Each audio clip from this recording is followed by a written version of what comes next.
কোনোভাবে ন্যায্য অধিকারটাও তাদেরকে বুঝে পেতে দেওয়া হয় নাই।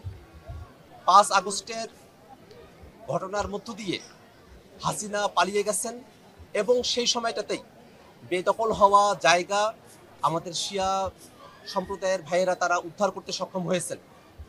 এবং আমরা বিশ্বাস করি যে বাংলাদেশে বিভিন্ন জায়গায় আওয়ামী লীগ এবং তাদের দোসররা যে দখলবাজি করত তার একটা অন্যতম উদাহরণ এই পাশের অঞ্চলটা।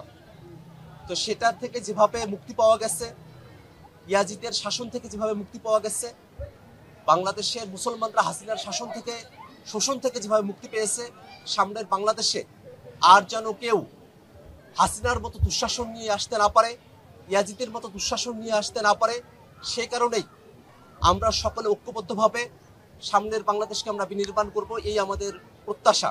বাংলাদেশ সম্প্রীতির দেশ, দীর্ঘ সময় ধরে বাংলাদেশের সম্প্রীতির সুবাতাস বইছে।